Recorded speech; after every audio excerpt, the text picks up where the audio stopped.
Welcome to today's interview at Better Communities Bradford. Today we have the pleasure of speaking with Razia Jogi, a director and solicitor at Switalskis Solicitors. With over 2 decades of experience in matters relating to children, domestic abuse and forced marriage, Razia has established herself as an expert in those fields. In 2009, Razia co-authored the pioneering book, Forced Marriage, a Special Bulletin, the very first text specifically designed to aid legal professionals handling forced marriage cases. This groundbreaking work laid the foundation for legal approaches to forced marriage in the UK. Throughout her impressive career, Razia has supported hundreds, if not thousands, of women and children through complex family law issues. Her expertise and dedication were further acknowledged in 2020, where she became accredited to represent children under the Law Society's Children in Law panel. Today, as a key figure at Switalskis Solicitors, a firm with 11 branches across North, South and West Yorkshire, and more recently London, Razia continues to lead with passion and commitment, contributing significantly to the firm's reputation as a leading law firm in the UK.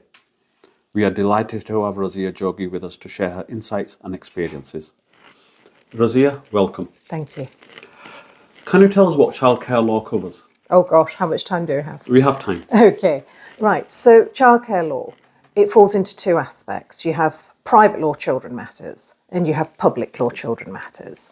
Private law children matters deal with private arrangements for children.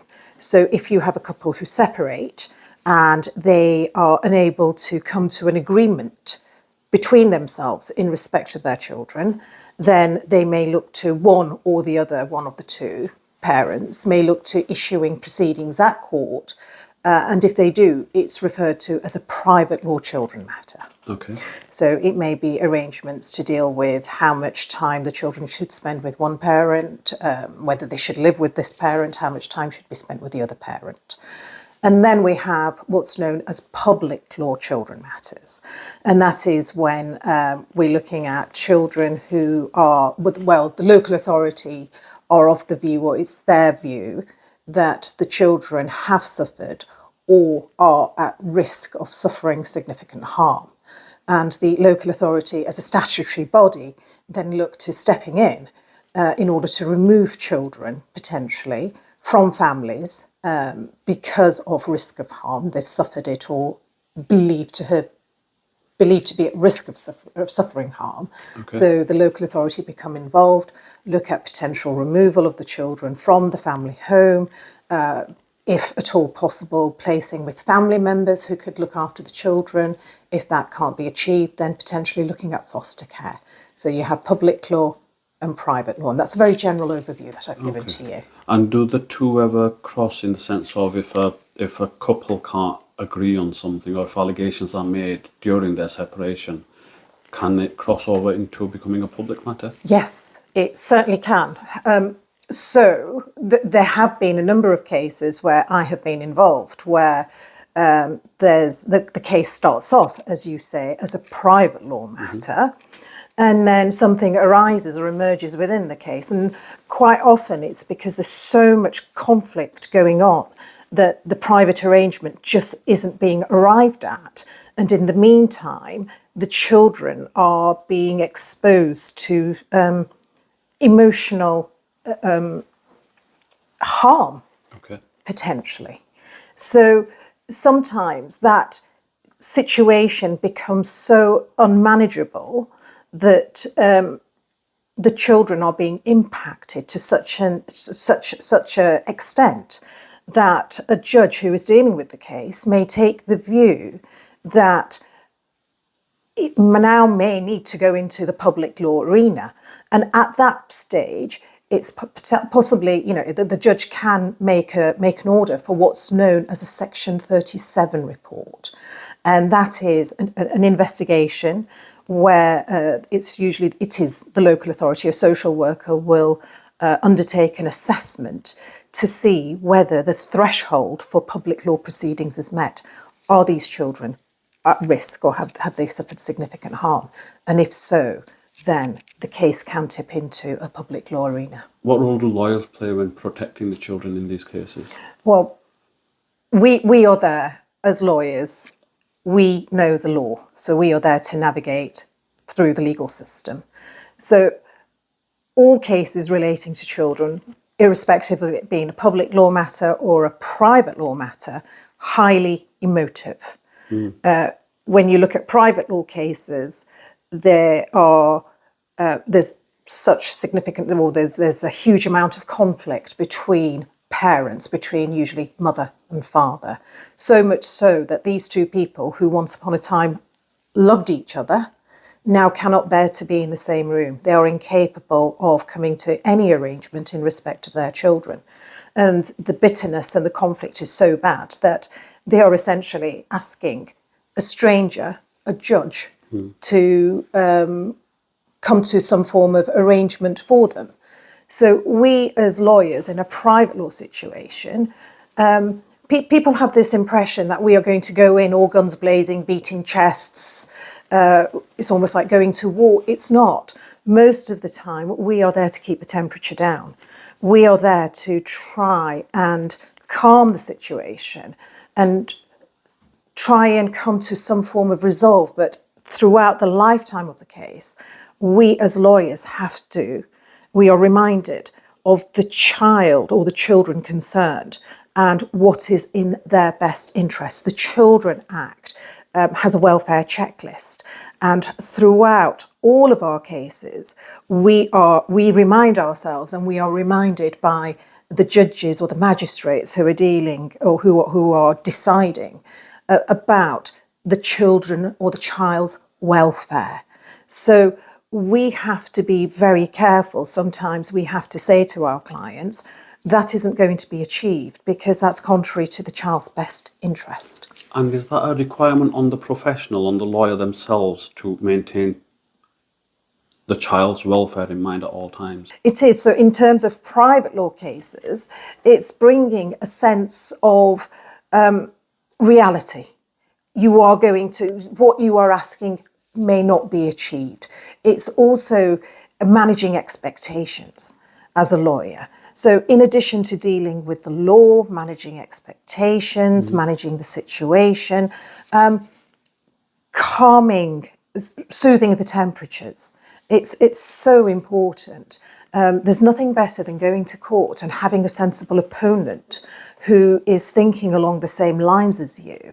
It's not particularly helpful when you've got a battling mother or battling parents, and then for the lawyers to come in and to raise the temperatures and locking horns, so to speak. It's always better for us to be a lot calmer, and if the lawyers can calm or calm the situation, cool the temperature, whatever analogy you want to use. So a lot of it is about de-escalation. Yes. Judges will get very frustrated when we come in potentially sort of, throwing paraffin into sort of some flame. Okay. So there is more respect to bringing a sense of reality. And some of these cases, it is a bit of a reality check. Now, the public law arena, that's slightly different because we are dealing with cases where the local authority are saying that they want to remove children or they already have removed children. So emotions are already high. Parents are already upset, already aggrieved. You're dealing with children who have been removed. So from a lawyer's perspective, I deal with children matters. I'm on the children's panel. So I could be representing a mother or a father, or I could also be representing a child that's been removed. Could you be representing the local authority? And I'm not a local authority lawyer. Okay. I don't do local authority work. I must make it clear, at Switalskis, we do have a special department where we have a number of lawyers who undertake local authority work. Fine. But I myself don't. I am a parent lawyer and I represent children. So in terms of that, so it could be said that a child or a group of children have already been removed because of child protection concerns. They've been removed because their safety has been compromised or is at risk of being compromised. They are now living with an alternate family member, family friend, or potentially they're in foster care. But then you are still looking at a child protection element because these children have been removed from their primary carers. older children who are aware of the fact that they've been removed, that they'll be in significant, states of upset, of distress, of having been removed from their primary carer. Some may not even know why they've been removed, because the facts are not known to them, as it may be. Thank you for that, Razia. Next question. How does UK law address domestic violence issues within the South Asian community, especially when children are involved? Now, I know the law is supposed to apply equally to all communities, all individuals, but what's your thoughts and what's your insights in regards to the South Asian community? Well, you're absolutely right when you say that the law applies equally. The law is there and it applies equally, fairly. It's there for one and all. But what I can say is, over the years, I have been practicing, or I have been in the legal field since 1998. It feels quite frightening when I say that out loud. But when I look at the judiciary as it was then, and when I look at the judiciary as it is now, we have a judiciary who is much more aware. So they are much more culturally aware, they are much more culturally sensitive. I know a lot of people in the judiciary now who have become judges, whether district judges or circuit judges, in the last seven years or so. And these now judges were people who I came across as lawyers and barristers in private practice. So I have knowledge of those people dealing with cases when there were solicitors and barristers, and dealing with cases with people from the South Asian communities.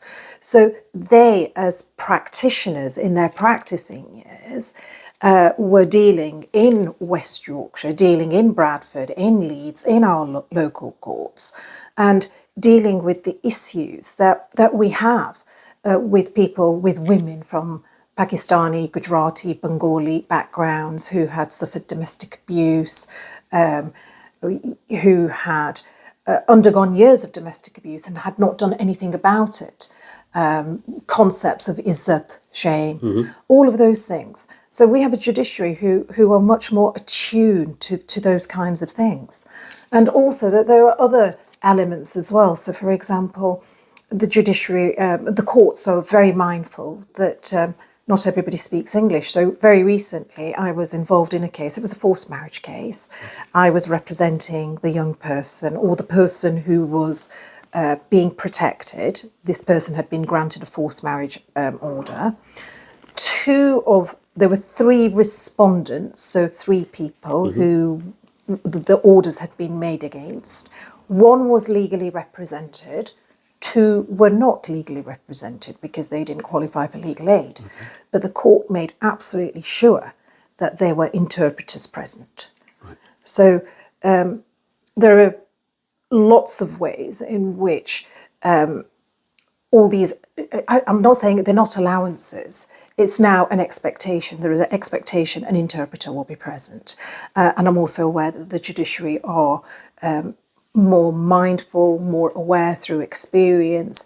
And of course, they also have judicial training courses.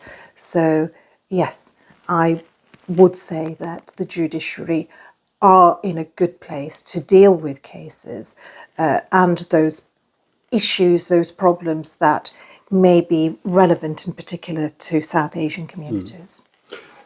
Going back to something you said earlier, so the professionals who were once practicing and representing clients, through their experience, they've gained insights, and now they're part of the judiciary, and therefore they're able to benefit the whole system because they've had the experience of actually representing all these clients. That is indeed correct. We now have, I would say, a judiciary who is, I'm talking about family judges here. We have a number of family judges sitting at the combined court in Bradford. And I'm talking about my experience, and we have a number of judges sitting in Leeds, Huddersfield, and these are the West Yorkshire courts. They're the ones that I frequent regularly. And of course, they're the ones that are applicable to us, and particularly Bradford. A lot of Bradford cases are also heard in Leeds. So these are judges who, as I said, were practitioners, dealt with South Asian people from, or dealt with people from the South Asian community. And there's also now a drive for people from different communities to apply for the judiciary. Once upon a time, the judiciary comprised of middle-class white men. That's what the judiciary was.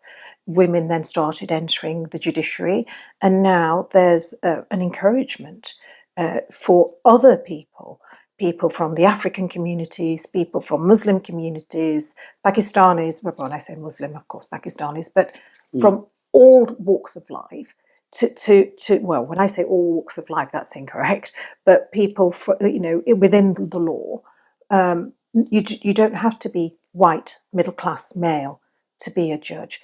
People now are being encouraged because we are a diverse community, and the judiciary needs to be representative of that. Okay. I think we're hopefully seeing more of a drive towards that in many a field, aren't we? And I guess the same thing applies to the judiciary, an increased representation of the communities they serve. Indeed, I would agree with that. Okay, something a little bit more close to home. What are some of the challenges, some of the difficulties the South Asian community faces when challenging issues like domestic abuse? And of course, there are challenges across all communities. I'm asking for your insights around some of the more specific issues that apply to the South Asian community. Well, I have already mentioned that I have been in the legal field since 1998. I have been practicing in Bradford since 2004.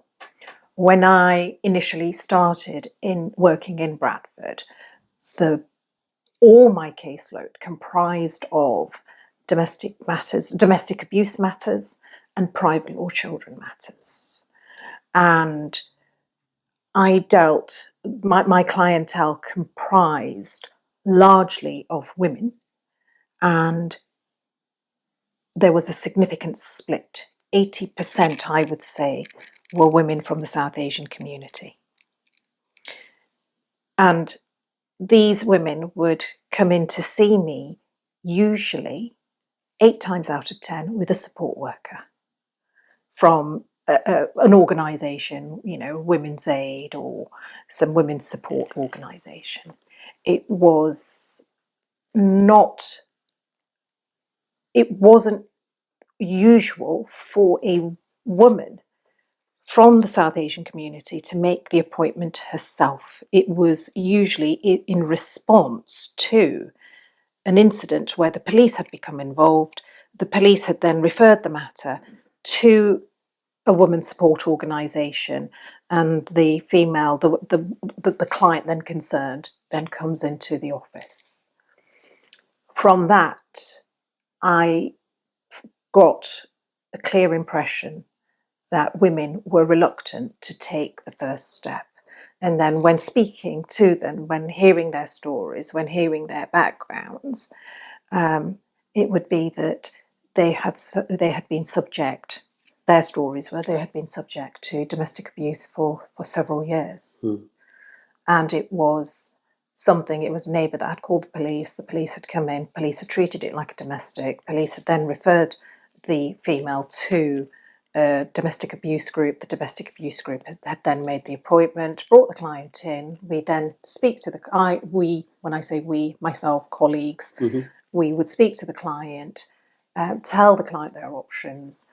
And it was very disheartening at times because as a lawyer, as a woman, as a person, it was apparent that this woman, this client, needed help. And she was reluctant to receive that help, or reluctant to take the action that was being offered because of pressures, family pressure, societal pressure. Pressure that's not as apparent or not as present in other communities, would you say, Bradford? Yes. Well, yes, I would agree with that. So if it was a female from the English community, Yes. she would not be so much concerned about the net effect of taking out an injunction against her violent partner. Elaborate, please. What do you mean net effect? If I take out an injunction, if I do what you were advising me, which is to take out an injunction, my parents are going to be very upset with the steps I take. My marriage will then break down. What will I then do? It's perfectly possible for this situation to be dealt with in another way. My family are going to talk to his family, and I've never told my family about what's been happening, and then hopefully we can address it in that way. So there was quite often a drive to resolve things through family mediation. And in my experience, matters of domestic abuse are not resolvable through family mediation. That's a really interesting point. I remember as a police officer, one thing that we kind of determined was Asians don't tend to call the police first off, and we don't tend to leave our women, if that's the right way to say it. South Asian women historically don't tend to leave abusive marriages until the police are called. And sometimes they go back. I remember, going back, it's been a long time since I was in the police, but going back, most often they'd go back. And like you say, it'd be because there was a belief that family mediation would help stop the abuse. And a lot of the times, they wouldn't want to end the relationship, they'd want the abuse to end. You've hit the nail on the head. So I'm just going to pull it back a bit. So South Asian communities, we live as a community. The thought of the police driving up, down the road, parking outside your house and knocking on your door, God forbid, because then everybody would know that something untoward is going on in your four walls. So that's one reason not to involve the police. In my experience, when the police were involved, it was usually because a neighbour had called them or a child had called them, or if a client of mine had called them, she did it in absolute panic, but had then abandoned the call halfway, and then the police had traced the number and had then attended. Again, my experience, quite often when the police attended, and you said you worked in the police force, sometimes you would take away the male person because an offence had been committed. It was obvious to see. Or if you had arrived after the event, you take away the male so that there's a cooling period. That's correct, yeah. To prevent a breach of the peace, it was called. Indeed. That's correct, yeah. Okay. And that then gives some thinking time. He's taken away, sometimes in handcuffs, sometimes not.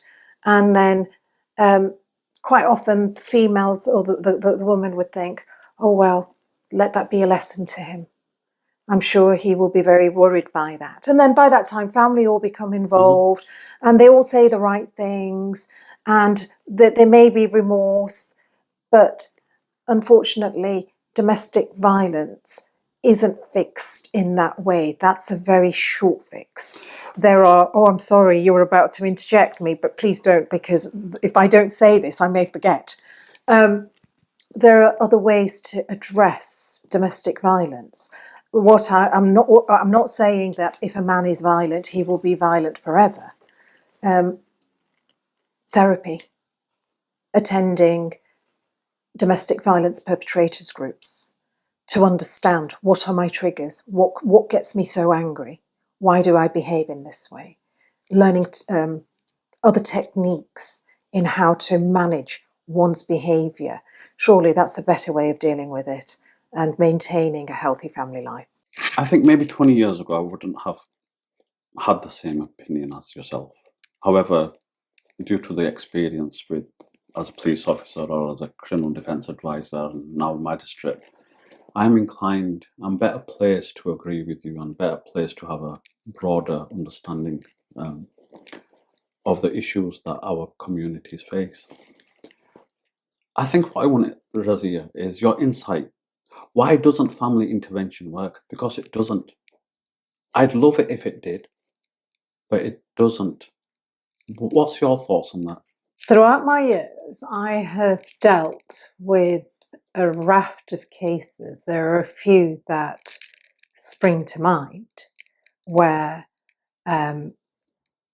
again, it's a female, has come to me, has started the legal process, has walked through the legal process, has continued with it, and then has suddenly decided, no more. I want to end the court proceedings because my family and his family have been talking, and we feel that court proceedings is making the situation worse. Whatever's happened has happened. Ultimately, we wish to reconcile for the sake of our children. Now, as a lawyer, I give advice, which is if you abandon the court proceedings, then that's it. There are no orders. It's then a matter for you. And then what would happen is 12 months, 15 months, 18 months later, the client would return again. And the usual, I don't want to use the word story, but I can't think of another one, but the usual explanation would be everything was okay for the first 3 months, and then there was deterioration. And then I spoke to my mum, who spoke to my father, who spoke to his uncle, who spoke to my husband. There was a brief improvement, and then it deteriorated again.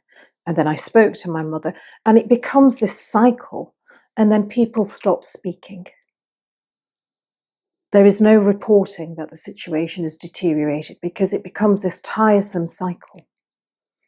And unless there is something more robust, and when I say more robust, I go back to things like therapy, marriage counselling, domestic violence perpetrators program, and I would also recommend women who are victims of abuse, domestic abuse, to also go on programs where they learn about what constitutes domestic abuse.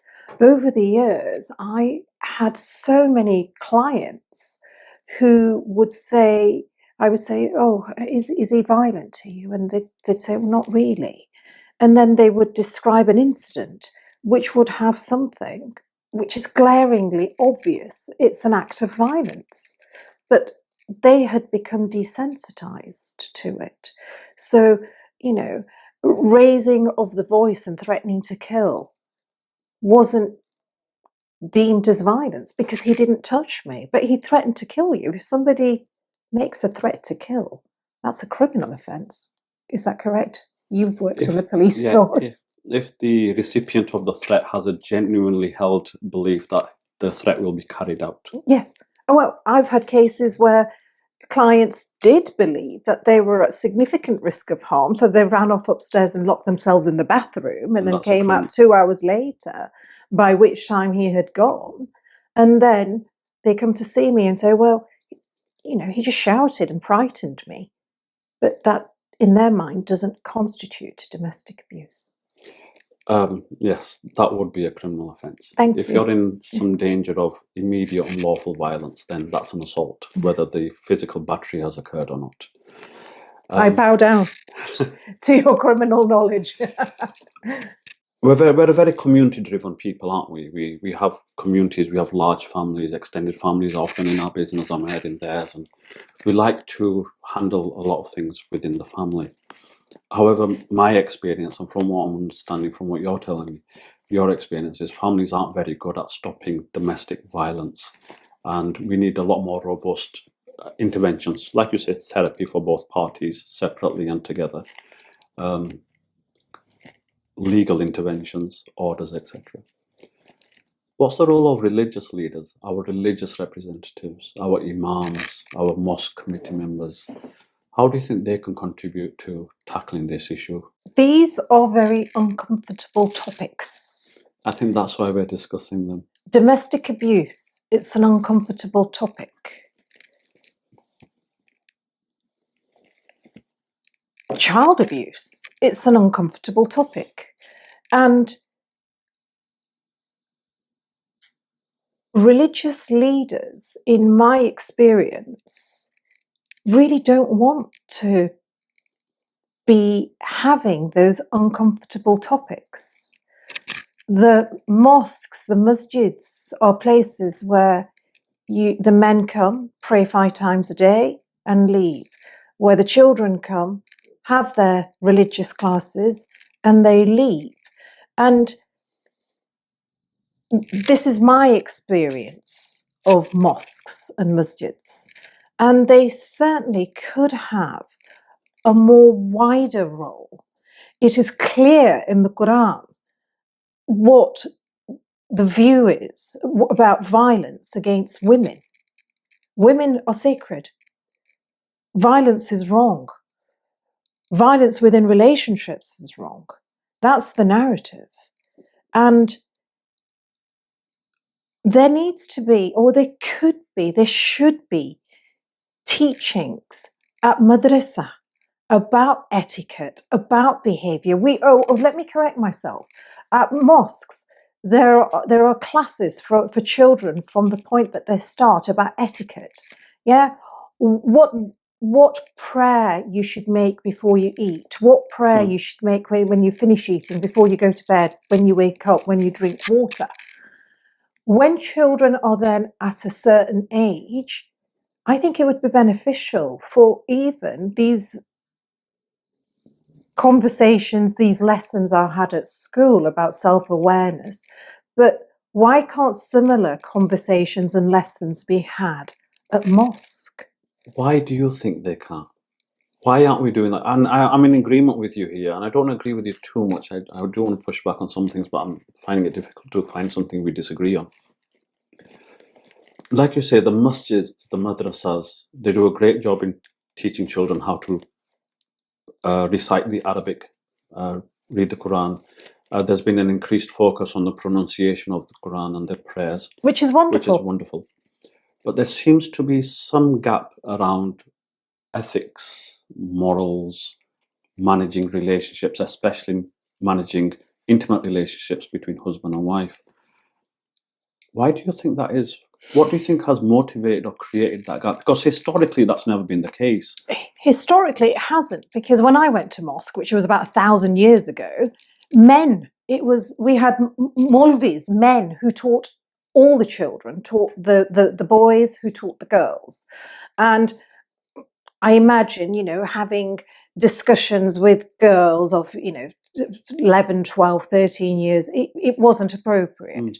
But now in mosques, you have Abbas, you have females teaching the older girls, and you have Molvis who are teaching the older boys.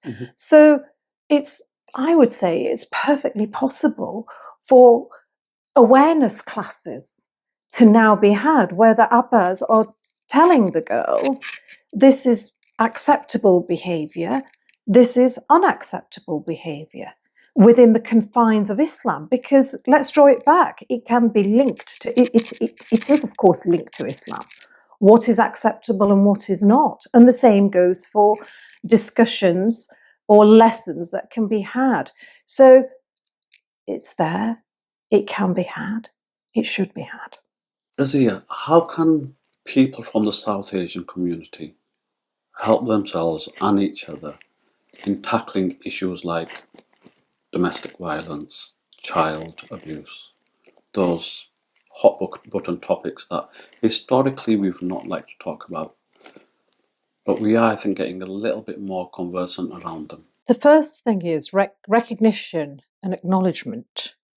So again, my experience, where not so much now, but there was a time when it wasn't uncommon for South Asian people to live within extended households. So you would have a number of sons who went on to marry, and their wives would live in the same household.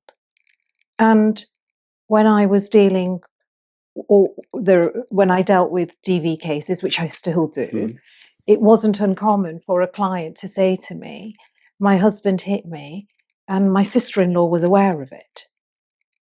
Will your sister-in-law give evidence? Is she willing to give a statement? No, she won't, because that will then have an impact on her marriage. So there's this knock-on effect. Will your mother be prepared to give a statement? No, she won't, because it will upset my father. So domestic abuse happens. People may be aware of it, but there may be some reluctance to acknowledge it, to essentially call it out. Now, the situation, I would say, is now improving in the sense that there is awareness. We have organisations like Better Communities Bradford. We certainly need more. This is absolutely fabulous. It's fantastic, but not every town has a Better Communities Huddersfield or a Better Communities Dewsbury. It would be ideal to have a Better Communities in every single town, because an outlet like this is a safe space. Safe space is very important. If you have a group of women coming to an organisation like Better Communities Bradford, having that safe space, having the ability to speak. The number of cases I dealt with where women from the South Asian community didn't divulge, didn't talk about what they had been going through until something had happened. So, for example, they had gone to school to drop off, to do a school run with a black eye. And the child had said something along the lines of, last night Daddy shouted at Mum and hit her. And then that forces a conversation. These conversations relating to domestic abuse, disclosures shouldn't be forced. They should happen. They should occur naturally. They should occur organically. Our women need to be, when I say our women, by that I mean women from the South Asian community, need to be given the courage, which they don't have. They need to be encouraged. They don't have the courage themselves. They need to be encouraged to step forward and to say, this has happened. I'm going to ask you to draw a distinction and give me your thoughts on this distinction. When you say they don't have the courage and they need the encouragement, is it the same for British-born South Asian women or British-born women of South Asian heritage as it is for immigrant women from South Asia? To some extent. So the stories that I have through my experience, those women who have come from, and I'm talking about my clientele, the women that had come over from, say, Pakistan, India, Bangladesh, their struggles were more prominent. And that was due to having potentially no family in this country, no own family in this country. They had come as brides. No awareness of the language, of the British way of life, so to speak, and then coming here as a wife, as a daughter-in-law, and then becomes a mother and is then a homemaker. So for those women, of course, in my experience, it was a lot more difficult. But having said that, it is still difficult for women from the South Asian community, even if somebody who has been born and raised, grown up in the UK, yes, they have the language, they have the awareness, they have the know-how. I can speak to my doctor, I can call 999. But it's still, because of the wider conversation that's not had, which is domestic abuse is wrong. It is okay for you to walk away from your husband. It is okay for you to call the police to report your husband as being a perpetrator of domestic abuse. I think that needs to be reinforced a little bit more, or should I say, a lot more. It is okay. We've spoken a lot about South Asian women. In your experience, what's the, I don't want to ask percentage, but what's the prominence of men in the South Asian community suffering from domestic abuse? Whether it's coercive controlling behaviour, whether it's acts of violence. Do you get many coming to you for help? I cannot give you any statistic whatsoever. Just your experience then. And my experience is massively limited, because throughout my time as a lawyer in Bradford dealing with domestic abuse work, I attracted female clientele. And throughout my time in 21, all the years that I've practiced in Bradford, I believe I've, to the best of my recollection, have represented 2 men. That is not to say men are not the victims of domestic abuse, but I have represented more female clientele than, much more female clientele than male clientele. Do you find that by the time a case has come to you or to the police, it's not an isolated incident? There's been a pattern of abuse before the authorities have become involved or before lawyers have become involved? Absolutely. Say more, please. So within a private, I do less injunction work now than I did previously, because since 2020, I have been practicing more so in public law children proceedings. But prior to 2020, I did extensive work relating to domestic abuse, extensive. And the majority of my cases were ladies who had come to me, first timers. I'd never seen them before. They had never seen a solicitor before. And when I did domestic violence work, my first question would be, can you tell me about the very first incident of domestic abuse that you were subjected to? And that, the response to that would take us back several years before. I would then ask, what was the worst incident of domestic abuse? And then, when was the last incident of domestic abuse? And it was usually the last incident which had triggered the attendance. So it was very unrare, or it was very, yes, it wasn't the norm for a client who had come to see me to seek an injunction who had one isolated incident of domestic abuse. There was a catalogue, a cumulative effect, which had resulted in the appointment. I'll agree with that. During my time as a police officer, I never saw, especially from the South Asian community, a lady step forward and say, I'm a victim of domestic abuse after a single isolated incident. It'd always been a lengthy catalogue of abuse, sometimes quite serious, before they got the police involved or got the authorities involved.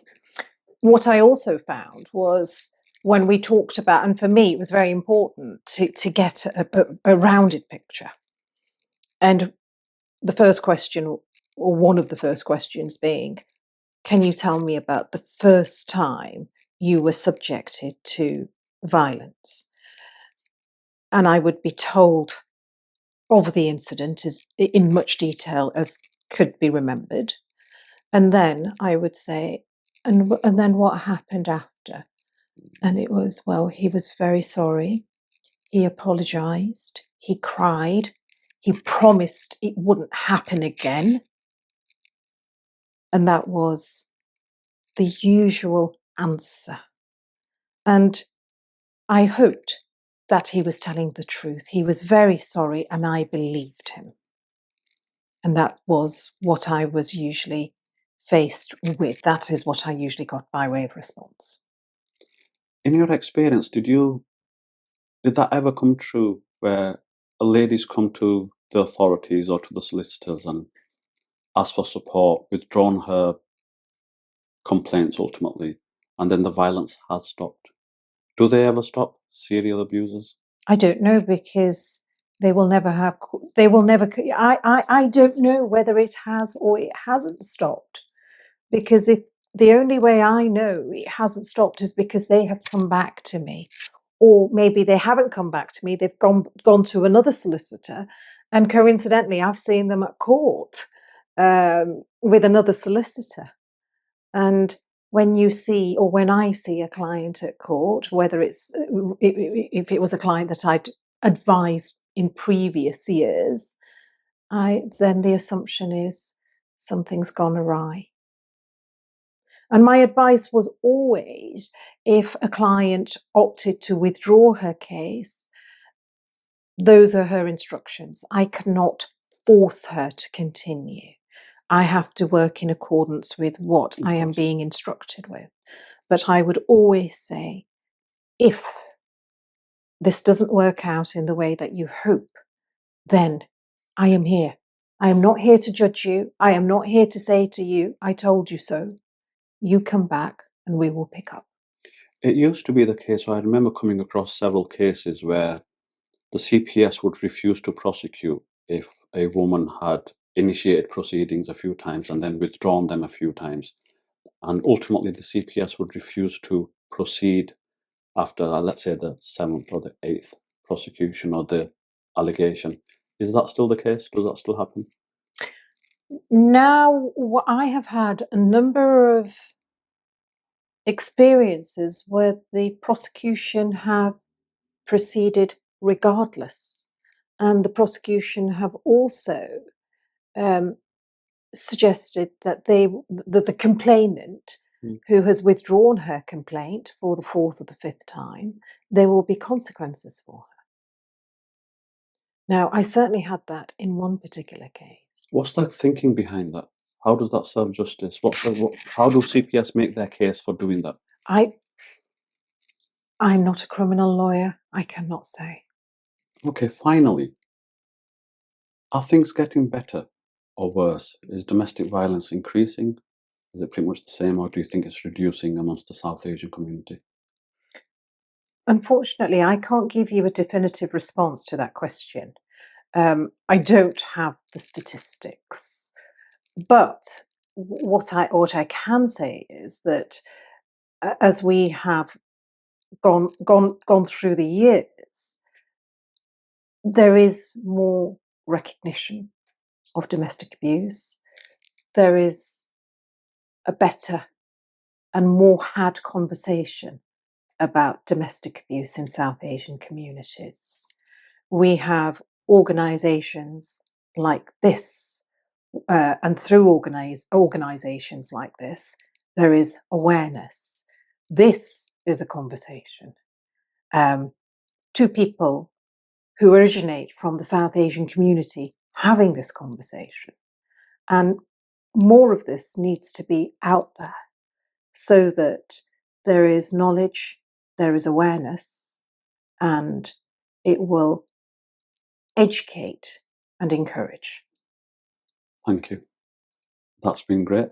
Razia, thank you for attending. Thank you for supporting us. And we hope to do this again with you soon enough. Thank you for inviting me, and my absolute pleasure. You're very welcome. Thank you.